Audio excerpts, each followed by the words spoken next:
there and you go home and you tell all your friends and family and you send it to people or put it on your little Facebook or whatever. Look who I took a picture with. Boom, and they see you. Oh, you saw them at the yes.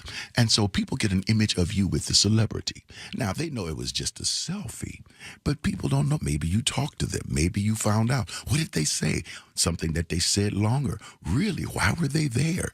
Oh, you're going to be able to talk to them again? They said, yeah, call anytime I want to, or stuff like that. And so this is what a selfie does. It's an image. It is a snapshot of something that happened in time. It's not necessarily real. You draw your own implications from it, but it's a snapshot in time. When we take pictures at birthday parties, we all smile, say cheese. But there are folk that be in pictures that can't stand one another. But when you look at the picture, it looks like everybody's happy with one another. Now, a snapshot is a belief. A belief is a snapshot of our thinking. In other words, it is what we think at this particular moment. I'm asking the question, what was America thinking about when they walked into that voting booth? Did they really think or believe? That's what a belief is. Did they believe that this administration was going to reduce the price of eggs? Did they really believe that? Yes. You think they did? Yeah, because he said that, yes. Because he what? Because he said Because he said it? Yeah, but you have to understand, they believe everything he says. Well, if that's the case, then belief is not just one thought. Belief, you don't come to a belief immediately. You're led up to a belief. In other words, whatever you think today, you've been turning that over in your mind for a while. So he never campaigned necessarily or went and shook hands and sat down and had these great town halls to talk about issues and ideas. They just believed. This sounds like politics, ideologies, and theologies. This sounds like I voted, no matter what he says, I'm voting for him because I believe in him. And so now we hear something on, okay, we hear these things. Well, the price of eggs keep going up, groceries keep going up. And I'm asking myself the question, when these anchors and reporters and journalists ask these questions, I'm saying to myself, did you all really believe that the price of things would go down and that the stock market would continue to go up while the prices of things go up and the stock market goes down? Did you really believe once this administration got in office? Did America believe that? Or was there something else? Okay, if America believed that, then that, I don't want to say this. Is America, how smart? Well, not America, because there's a whole lot of other people that didn't vote for him. But that was a big group of people that voted for him. Big group. And it was not just what you would call independents or Republicans. You had Democrats. Yes. Well, I'm neither Republican nor Democrat. I'm not even considering myself an independent. But they voted for him. Yes. And they really believed that he was going to bring down prices. Yes. And that he was going to make America great again. Yes. How was he going to how did they think he was going to make America great again? What was great again? But here's the deal. Mm-hmm. There's a group of people, a group of people who are slowly but surely becoming extinct because of the blending of the different cultures that are blending together now. Okay. Yeah. Okay. So when you are faced with that and you think that your culture is going to be totally extinct, everything about your culture is going to be erased because your culture is blending with the United Nations. Okay. You got a problem with that because you don't want I wouldn't want my culture to be erased. I really wouldn't. I wouldn't want my culture to be No, not at all. So therefore, you become scared. Okay, but what do you mean I wouldn't want my culture to be erased? Extinct, like the dinosaurs. Extinct? You know how the dinosaurs. Everybody know about the But dinosaurs. whose culture is becoming Well, extinct? I don't. I'm trying to be politically correct. Okay, on well that. let me say it this way. If you have a culture that is melanated and a culture that is non-melanated, Okay. and if you're afraid That's that politically your correct. non-melanated culture is going to become extinct, what it means is that you have to stay with non-melanated people to continue a non-melanated. Exactly. But Which the is human race is not a melanated or non-melanated that's the group. way that we should all look at it. Everybody is melanated. Even what we call non-melanated people are all melanated. I mean, there's melanation. There's not a word, is it? Melanation. Yeah, because you said it, Dr. Ed. Yes, it is. Okay. The people over in Europe came over. Now, if you believe in the term, and this is not talking about a race of people. I'm not talking about people in America. I'm talking about what the term is. When we talk about white supremacy. See, you just have to talk about the way the terms are talked about out in the open and in the history books. If there's something called white supremacy, a white supremacist or someone who thinks that way has the right to that opinion. They have that right. Mm-hmm. It doesn't bother me that they think like that. I wouldn't want people to think that way. I would want people to think a little differently, but my wants concerning another person, there's no validity. There's nothing there. That person has the right to believe if they believe themselves to be supreme, if their faith is to believe that they are supreme because of the melanation or non-melanation of their skin, that's their right. Okay, so they believe when they bring this thing over from Europe, they bring it over into America. And it's mixed up in their religion because the religion, whether it was what Noah had, that God cursed Noah's son or grandson, or that the polygenesis movement where they believe that Adam and Eve was one group and that there were another Adam and Eve who were melanated and one Adam and Eve that was non-melanated, however you want to believe it, that the earth is only 6,000 years old while others believe you got 40,000-year-old bones over in Africa. So we all understand that.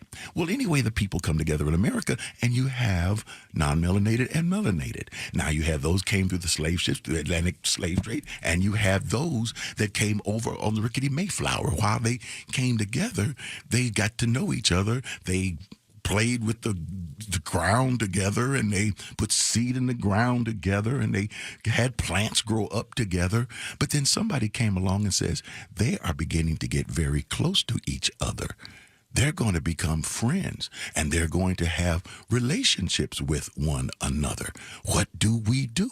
And then somebody comes along and says, listen, if you help that person who is more melanated than you, then you're going to be in twice as much trouble. Mm-hmm. If we beat the melanated person 10 times, we're going to beat you 20 times. And if you will tell on the melanated person as a non-melanated person, we will pay you and you will be better. And so now comes the concept creeping into our country that even if you're broke and down and without, you are still blessed for being non-melanated than being with the melanated person. Which is why they made more trouble for the non-melanated person by calling them the N-word lover. See, that's something you didn't want to be called. No. Because they would burn the cross on your lawn. Right. And that's worse because your people would come after you. So guess what? The mindset of separation start erupting and expanding more and more. And so it was better to be non-melanated than to be melanated. Therefore, non-melanated is better. And so it goes down to your children and your children and your children's children. Now you start having this thing called racism. So, when it's time to vote in 2024, and they say the price of eggs are going up, nobody wants to think that they're voting for these people because they're non-melanated. They're voting because the price of eggs are going up. The cost of eggshells.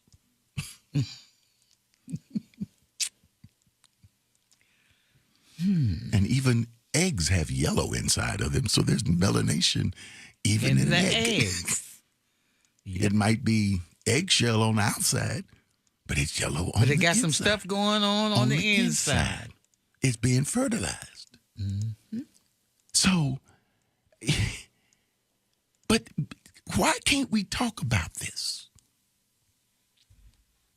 Why can't we talk about it and realize that this is what it is? Why let our country burn to the ground? Why allow the destruction of things? China turns around and says, look, you're doing business with Canada and you're treating Canada like that. Canada says to America, we're not gonna let you treat us like that. Nope. That ain't gonna happen. It's not. China says, and it ain't happening. China says, and we're not gonna do what you say do, America, either. You know, we may work with you on some things, but America, you only 250-something years old. China, we have something called dynasties. America, do you know what a dynasty is? We're some old people. We got ancestors you've never even heard about. America, you're not even sure whether or not you believe in ancestors. They taught you about ancestors over in that big continent called Africa that they minimized on the topography of the world maps. They made it smaller so you would think Africa is smaller. Africa is huge. And so here we are, having to constantly keep saying, we're just as good, or people who are melanated are just as good. And people ask me, well, you got to be twice as good. I don't have to be twice as good as anybody. All I have to do is be as good as myself. I don't go to school to be twice as good. Now the goal is to go to college. So what did people of color, melanated people, have to do? Their goal, get them in college, get them in college, get them in college. Donna, have you heard the occupations that is the schools that are the hardest schools to get in right now? No. Technical schools. Oh, I can believe that.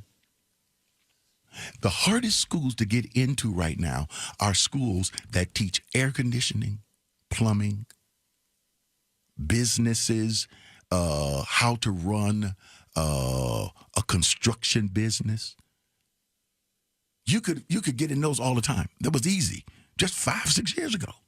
Now you can't get in. There are people who are withdrawing their credentials, withdrawing their applications from Harvard just to get in a tech school.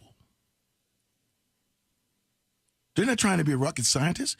They just want to be able to fix an air conditioning because you can't get these people. Wow. I went to East Tech High School out of Cleveland, Ohio, and that was where they said, and I had grew up in when they first segregated schools in 1954. I'm ready to tell my age in a minute. And but it was one of 4 black children in a predominantly white school. And what we learned was the integration that whole integration of Brown versus Board of Education had just taken place. It took years for that thing to start working. So they're saying that's integration. Not that I necessarily agree with integration. Black people didn't believe in integration back then either. They didn't want the kids bust all over the place because they couldn't protect them. But now they're saying Well, we need to send everything back to the states. So get rid of the Board of Education so we can send education back to the states. That was the problem. It was in the states. We had to have federal action for equality all across the country. Now they're going back to the states. And the question is, are we ready to vote? Do we believe in it? Do you know what? That is a good question, Dr. Ed. After everything that has been going on and everything that has transpired, are we ready to vote? I don't know. Are we? That is a good question. But because voting evidently takes some education. Yes, it does.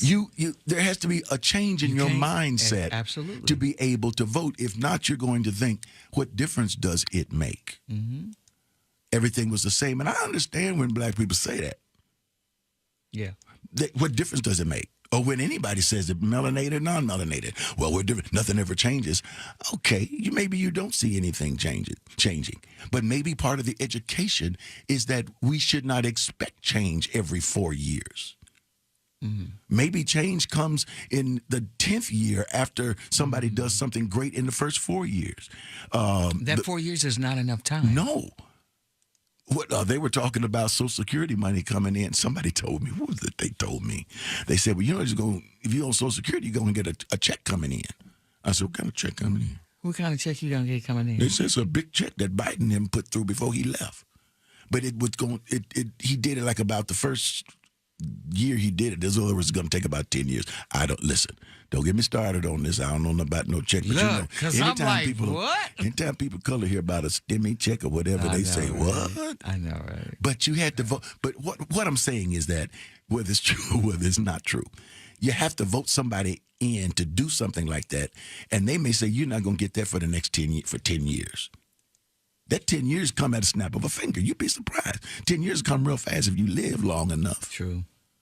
So what you do now is what's going to help your children 5 years from now, 10 years from now, where they're going to live, whether they live in the inner or the suburb, wherever they go.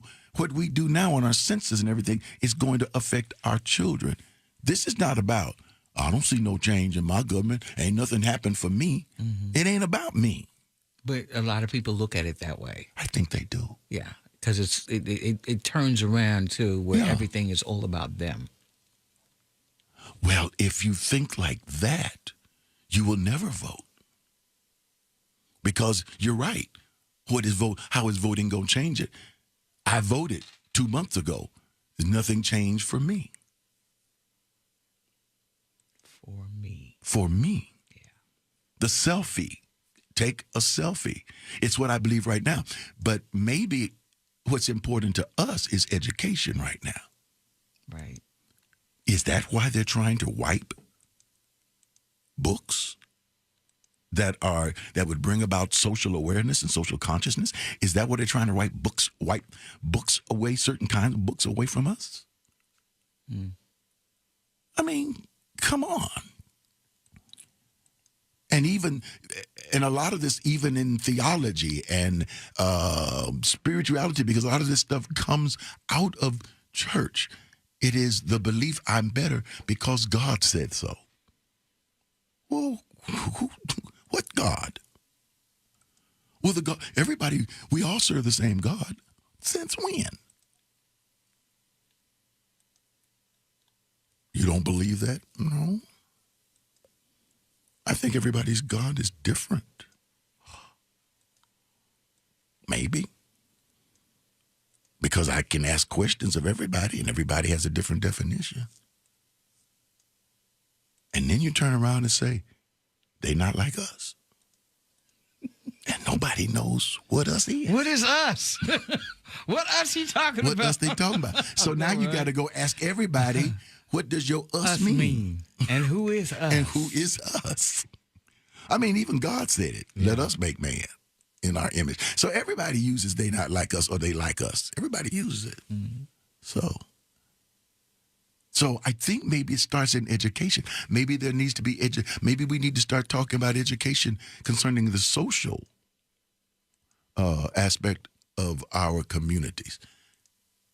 cultural education. Why we always got to talk about things that are black? Because we need to talk about things that are black. Why? What's wrong with it? Well, what about those who are white? White people are black too.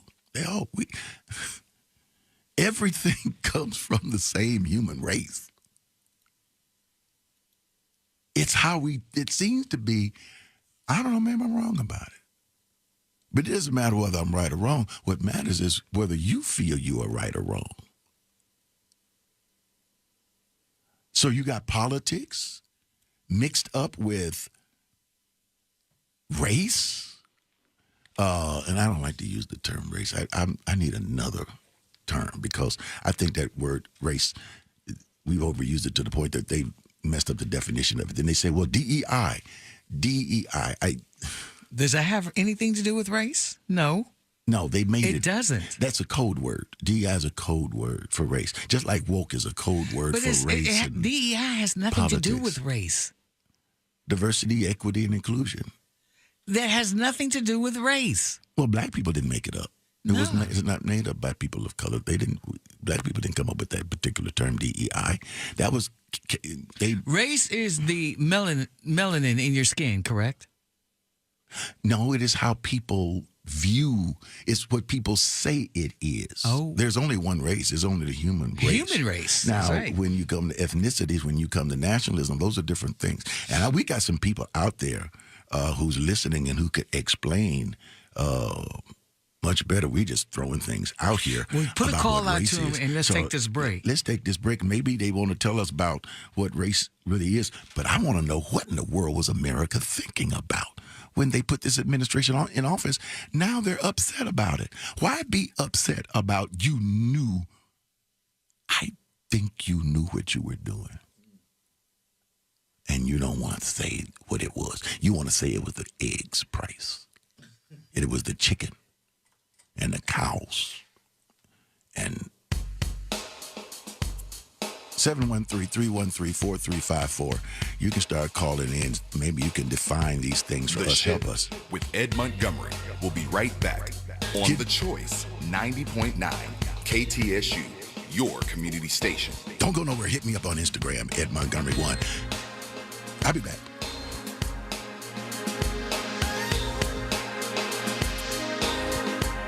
Oh, my goodness. Welcome back to the shift. With Dr. Ed Montgomery, I'm your host, Ed Montgomery. And, of course, we got wonderful people who text us during the break and who call us. I just love him. I love him. Oh, he doesn't. I can't mention his name on the phone because he gets upset at me if I do. Oh, can I do it, though? Huh? No. Oh. Because he won't tell you who it is. Oh, okay then. But hit me up on Ed Montgomery 1 on Instagram right now while we're talking, because I'm on live right now.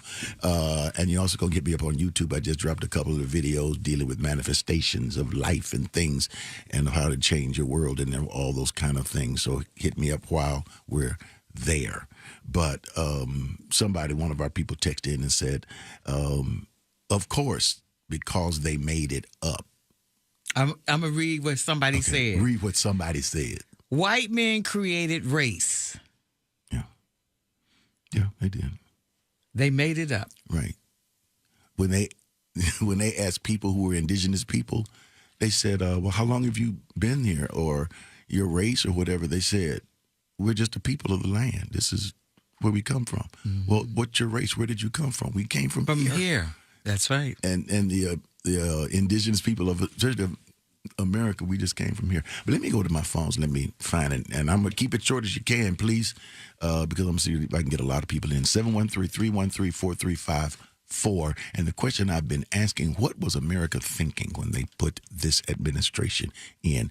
I mean, hey, if that's what they wanted, it's what they wanted. I mean, it is what it is. We just live the way we can live. But I'm wondering, was America really thinking about this? Hello, call you live on the air with Ed Montgomery. What's your first name and what's on your mind? It's Kevin. How you doing? Hi, Kevin. How you doing? Yeah, my wife was asking the same question for the last few months, and I told her it was this.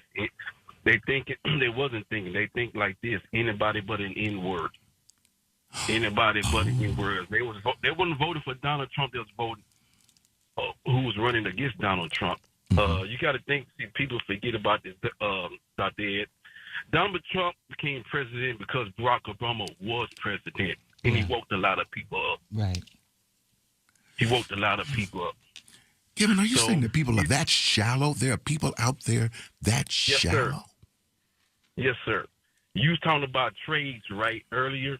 I'm a AC man by trade. I go into people's houses today, and some people don't want me in their house, and their AC is broke.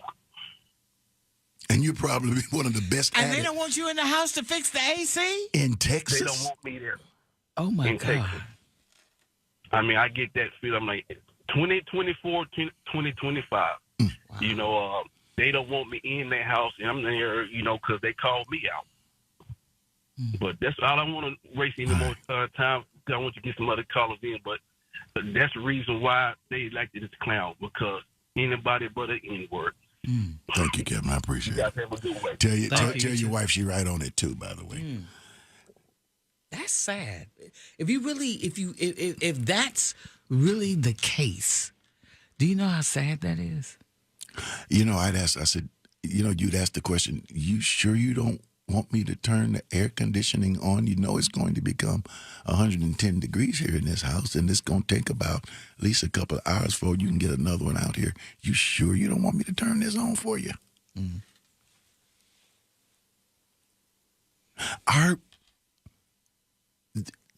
If people really are like that, then that means they are willing to allow this country to suffer, and that there is a nice chunk of America that would do it. That would, yeah. And they're not all with red hats saying "Make America Great Again." You have another caller. Hello, caller, you live on the air on the shift with Dr. Ed Montgomery. What's on your mind? I'm just trying to get in because I want to find out from the host today why do African Americans continue to believe that white people are going to change? I don't understand that. You tell me. You tell me. I want to hear from you. You tell me. Well, the thing is this. If you look at people and the different cultures and races or whatever, the one culture and race that we know has done evil throughout and will continue to do evil is the white race. They don't work. They put everybody else to work. They benefit from it.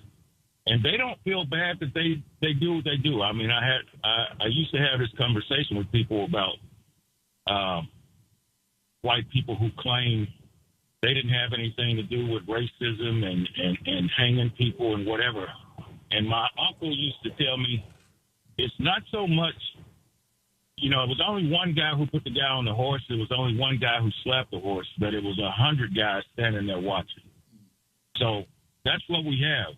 We have millions and millions of people watching Donald Trump do what he's doing. Although it's wrong, they're not going to stop him. They're not going to stop. And white people are not going to change. Okay. It's in our nature to be good, but it's in their nature to be evil. And that's just the way it is across the board. I hope I hope down in my soul that that's not true. But thank you so much for your call. I really appreciate it.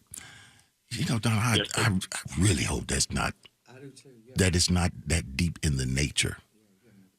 So, hello, caller. You're live on the air with Ed Montgomery. What's your first name and what's on your mind? Betty. Yes. I just wanted to say amen to what the guy just said before. That's Okay. all it is. That's all it is. Okay. And we just have to accept that. But it's okay. We're good. Okay. Yeah, we good. All righty. Thank you so much. Bye-bye. Don't people understand this is what people think? That's why. Hello, caller. You're live on the air with Ed Montgomery. What's your first name and what's on your mind? This is Alan. Hi, Alan. What's going on? What you thinking? Well, you asked the question, what was America thinking? Yeah. Well, America obviously wasn't thinking because of the regret that they're having now, particularly amongst Hispanics. I don't know if you've been noticing on social media, but it appears that Hispanics are angry at black people for some reason. And I You think so? Why? Why would they be? Yes. Well, it's the responses that they are saying to black people. Mm-hmm. It's like, well, we got duped, but it's y'all fault that we got duped. They're not taking responsibility that we told you guys this, that it was going to happen. And then you have the apathetic white people who realize it's wrong, but they appear to be too afraid to stand up for what's right. But you know what, Ed? Mm-hmm. I think it's the greatest thing that ever happened to black people, because maybe finally we're going to wake up and realize that we're all we got. All right. That's it. All right. Drop the mic on that. Thank you so much for your call. Interesting. Woo. I hope that our listeners can hear what's going on in the voices and in the souls of the people that are calling. Is that a call? I think it's a call. Hello, call. You're live on air on the shift. What's your first name? What's on your mind? Oh, they call me Brother Cecil. Hey, Brother Cecil. How are you? What's on your mind? All right, I'm doing very well. Very well. Yes. I think it's a good thing that, like the man did say, glad they people finna wake up now. Dr. Ed, I heard on the station last night, one thing the man said, that black folks own land. I've been telling you about my land thing. I've been doing it for a long time. Yes, sir. It's coming into fruition now that they got to sit down and listen. Back in history, the only folks who own land could vote. Is that right? That's right. All right. I own land.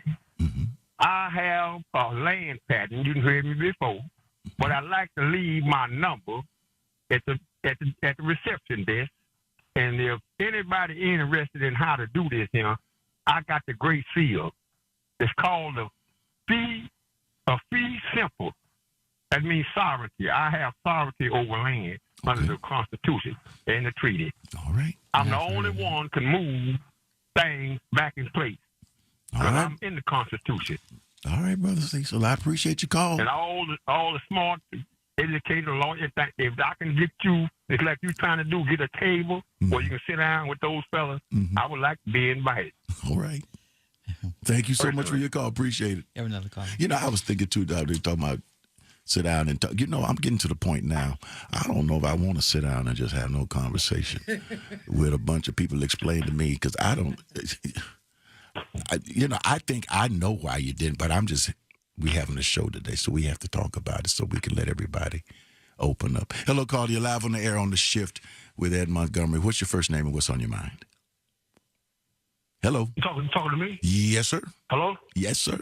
Oh, I'm sorry, man. No, you How got the doing platform. out there, You got the mic. How are you? Hey, man, look here. First of all, I want to say, man, it's great to hear you. And I miss you at the church, but I still try to catch you as much as I can. Thank you. And everything. And then I want to let you know, man, you're a great person, man. And then thing number two, the things you saying now, my grandfather and his friends said this years ago, back when I was a little boy. They said all this stuff is coming, So I'm not surprised on how this country is going. And I'm not surprised on the people we put in office. My grandfather and them, man, they was prepared for this kind of stuff. Now, all of them are gone already, but they prepared us for this, So we prepared, and then by you coming along and saying the same thing they've been saying, it's remarkable, So, I'm telling you right now, Dr. Montgomery, you need to keep on doing your thing, man, because we need to, really, get behind, and so you can tell us what you're seeing out there so we all can be up to date on everything, because this country is going crazy. It's not the country itself, it's the people in the country. There you go. And the people who run the country. Well, you're absolutely right about that. So, But by you being our eyes and our ears, you are literally letting us know, hey, get ready. Well, thank you so much for your voice, too, by the way. Prepared. Sir? Thank you for your voice, because your voice is very important right now. It's very important in our world right now. Well, your voice is more important than us, because you are out there telling us what's really going on, man. And I for one appreciate you. And I'm pretty sure everybody else in this and who listens to KTSU appreciate you too as well. Thank you so much. So I'm just saying, man, you keep on doing your thing, man, and I'm gonna keep supporting you. Right. So don't worry about that. I'm gonna give my other people and all that keep supporting me, because well, thank you for your flowers. I appreciate it. Thank you. I thank you for and Miss Donald Franklin, yes. Tell your sister in Lisa Parkway I said hello. They know who I am. I got you, right? Okay, babe. Thank you. And your calls are all lit up. Go ahead. They're all lit up. Okay. Let's go right on down that list. Hello, caller. You live on air with Ed Montgomery. What's your first name and what's on your mind? Hello. Yes. What's on your mind? Yes. What's on your mind? My name is Faye Marvin. Hello, Faye. What do you think? Turn your radio down so we can hear you clearly. Okay, baby. I'm so sorry. I'm so excited to be on. All right. I'm excited about you being here. Yes, ma'am. Thank you. I am calling because I want us, our politicians, we need to get out and start talking today about the midterm elections, because what we're going through now is midterm election voting. People don't vote, and this is the result of not voting in that election. This election is more important than the presidential. And people don't understand it. I have met people who say they didn't even know about a midterm election, and they in their 40s and 50s. Mm-hmm. We got to do something, because if we can't wait until 6 months before the midterm. We got to get in these people's minds. They got to go vote on that election, because it's so important. Okay. I think they should vote. I think they should be voting every single election. If it's election every 6 months or every 2 months, they need to be voting every single election. Absolutely. Don't even Absolutely. quit sitting down waiting on the presidential election, on the big election. You vote on everything. That's it. But we don't push it. We don't seem like they don't get excited to start talking about election till it's 6 months out. Well, maybe that's where the Democrats need to use their money for education for our community. That's where that money ought to go. Because I know I ain't never seen a check. Absolutely. People say they pay the Democrats, pay you. They don't pay me. We got to just stop sitting around and waiting for somebody else to fix stuff and do stuff. We got to get out and do it. It shouldn't be because somebody black is running. Go vote. Exactly. For your own self. Yeah. Find out what people are thinking about things, whether they're black or white. It doesn't matter. If you're going to help me do what I need to do, I'll help you do what you need to do. And if you're not going to do it, we're going to throw you out. That's just the way it is. God bless you. All right, fam. I appreciate it. I'm so excited. Thank you so much. I just turned it on. I'm like, oh, let me call right now. I'm glad you got through. Thank you so much. Thank you. Have a blessed day. All right, you too. Hello, caller. You live on the air with Ed Montgomery. What's your first name? What's on your mind? Yes, this is Andre. Good evening. Hi, Andre. How are you? Good afternoon. All's well. Good. All's well. Based on your question, what's been preached for years is the end time. It's hard to accept it, but at the same time, trying to do the best you can. Mm-hmm. But what I see is Babylon. Okay. They have a movie on Netflix called 0 Day. Mm-hmm. Oh my gosh, that's so good. Is it good? Oh my gosh, it's good. What's it called? 0 Day. What's it about? About what we're talking about. Yes. What is taking place in front of us within our government. Okay. It's just being able to pinpoint how to do what everybody's talking about to make change take place, or understand why people are doing what they're doing. So tell me something, Andre. Why do you think people are doing what they're doing? Well, so God created us in his image, and so we're out here trying to be God-like. That's Babylon. We're trying to build this tower to be as God, and everybody's trying to get a bigger piece of what they believe is God, or their truth to be God. Okay. Instead of coming along together and really working to create some type of unity of consistency. Okay. I can see it. I'm going to check that out. I'm going to check that Zero Babylon. You say Zero Babylon? 0 day. Zero day. 0 day. Okay. I'm going to check that out. I'm going to text it to you. Text it to me. Let me know where it's All right. talking. Thank you so much, Andre. Appreciate it. Hello, caller. You're live on the air with Ed Montgomery. What's your first name and what's on your mind? My name is Paul. Hi, Paul. What's on your mind? Basically, I just wanted to address some of the things we're talking about. When we talk about being prepared, the first thing that we have to do to be prepared is to be a community. And I'm speaking about black folks in general, right? We always have the Jewish community is always prepared. And if anything happens to the Jewish community, they always jump up in arms, but we have no black community. Black community is scattered, and we put our hopes in everything but what's reality. African Americans are worth $1.8 trillion. $1.8 trillion. Okay, but what we want to do is talk about everything that's not important. What's important is the amount of our spending power. It has nothing to do with God. It has nothing to do with votes. Right, we vote. So we vote in the 18th congressional district. We can only vote for one person, right? And you got, I don't care how many black folks you have in the congressional caucus, you don't have enough black folks to make a difference for black people. So we talk about voting and we talk about God. The reality is the power in our finances and what we are as a group of Americans. But we don't seem to understand that, and we get caught up in buying Louis Vuitton purses and everything else, and we don't do what we're supposed to do. Just imagine if every African American gave their 10% tithes to the church, right? Imagine if we tithed in ourselves.